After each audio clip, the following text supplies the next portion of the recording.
Hello, my friends, and welcome back. It is Wednesday, February 26, 2020. This is 2020. I'm the Drunk Poker who 'tis beer time. So it's the start of Lent for all my Catholic friends. It's where they give something up. You know what I'm giving up? Not giving up beer. That's what I'm giving up. That's a weird thing to do. So a couple weeks ago, we had the small batch Moosehead red ale. We had a bit of a... It didn't burst. It just kind of flamed over and whatever. Beer was fine. The folks at Moosehead reached out and said, hey, we saw what happened. We talked to our brewmaster. It can happen sometimes. We apologize. Can we send you some beers? And I said, well, sure. Now, I'm not going to lie. Now, I'm from Ontario, obviously. You guys know that. Moosehead is down east. I think they had brew in Toronto, too. But I don't know a lot about it. I've seen some small batch stuff from them, but I don't know much about it. They're Canada's largest independently owned brewery. They're craft beer writ large, I suppose. There's people who will disagree with me. I'm just saying they're not owned by Molson, Coors, or AB InBev. You make your decision otherwise. I mean, some people think Sam Adams isn't craft beer anymore because they're so huge. I don't know. I digress. But they're the largest independent brewery in Canada for sure. They sent me beer and choices, and thank you. Appreciate it. Honestly, surprised the hell out of me. Russian Imperial Stout. Mrs. Polk was very intrigued to see that. Peppermint IPA.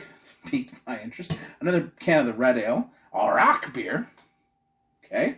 A brown ale, which kind of made me happy because I do love a good brown ale. And the one we're going to have tonight, because I got some things I got to do before I can enjoy more beers. Small batch, 10 penny stock ale, 5.2%. It's a throwback. The recipe apparently goes back to 1934. So it's first brewed in 1934. It's like a blonde ale. It's a beer. It's a beer. It tastes like a beer. Somebody gets mad at that. I'm always like, well, that's what it tastes like. It's a beer. I got to be honest. I mean, for me, Moosehead is Moosehead or Moosehead Light. Those are the two beers I knew Moosehead made. So it was really a surprise when this package showed up at the door. I was thinking they sent me a couple red ales and we'd make it even. I was like, yeah, that's fine. It's great. But hey, here we go. Got to save the Imperial Stout, but the rest of them are for me. So let's get into this.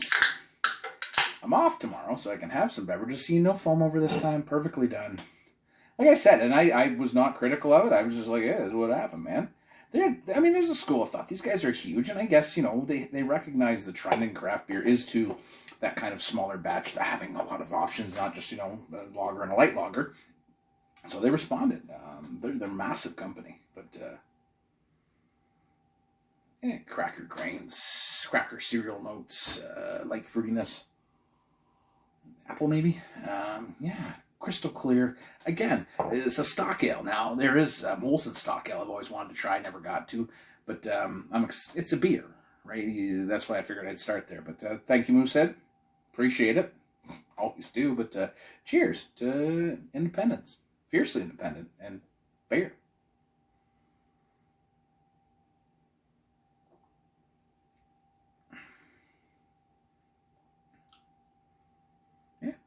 I mean, it's beer. It's a stock ale. It kind of reminds me of Legion drinking, I guess would be the closest thing it reminds me of. Cracker malt body, fruitiness, some apple notes, a little bit of light hay, light bitterness on the back end.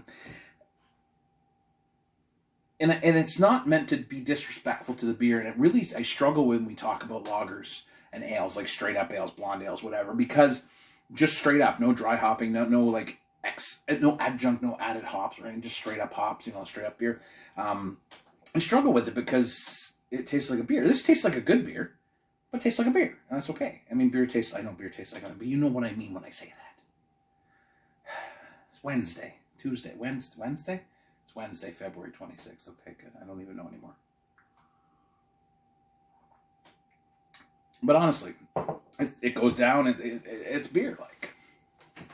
So yeah, I'm intrigued by the concept of this, very large independent brewer in Canada who, for a long time just pounded that Moosehead lager, and then pivoting and having a small batch program.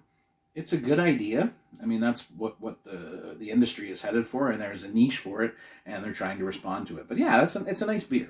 I mean, I'm not expecting anything ground shaking. Like, I'm expecting something interesting in the Imperial Stout or the Rock beer, because they're supposed to be more interesting. Beer like this is supposed to be beer. Like, you're just supposed to drink it. I mean, all beers you're supposed to drink, but some beers you think about, right? Like an Imperial Stout, you're thinking with it. You're ooh, you get deeper.